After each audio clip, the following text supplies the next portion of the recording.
নমস্কার বন্ধুরা, আমার চ্যানেলে আপনাদের সবাইকে স্বাগত। পেঁয়াজির জন্য লাগবে 250 গ্রাম পেঁয়াজ। পেঁয়াজগুলোকে আমরা লম্বা লম্বা করে কেটে নিয়েছি।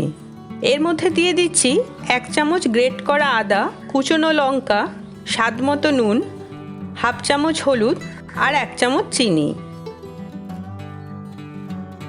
1 কাপ বেসন দিয়ে সব উপকরণগুলোকে ভালো করে মেখে নিচ্ছি।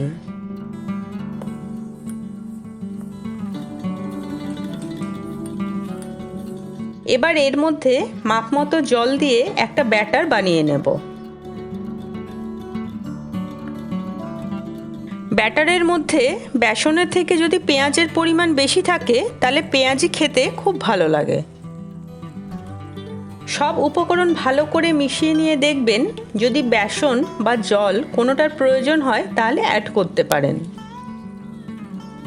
মিশ্রণটাকে ভালো করে মেখে নিয়ে 15 মিনিটের জন্য ঢাকা দিয়ে রেখে দিতে হবে। পেঁয়াজি ভাজার জন্য পরিমাণ মতো তেল গরম হতে দেব।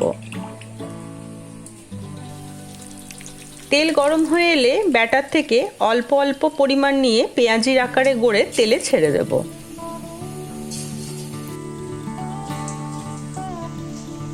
দু থেকে 3 মিনিট ভাজার পর এক পিঠ একটু ভাজা হলে পেঁয়াজিগুলো উল্টে দেব অপর পিঠটা ভাজার জন্য। পেঁয়াজিগুলো মিডিয়াম ফ্লেমে ভাজতে হবে যেন ভেতর থেকেও ভালো করে ভাজা হয়। হালকা বাদামি রং ধরলে আমরা পেঁয়াজিগুলো তুলে নেব। আপনারা চাইলে আরও কড়া করে ভাজতে পারেন।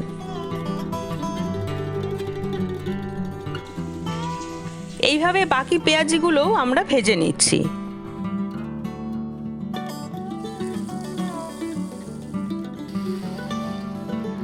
সন্ধ্যার আড্ডা জমাতে পরিবেশন করুন গরম গরম পেঁয়াজি।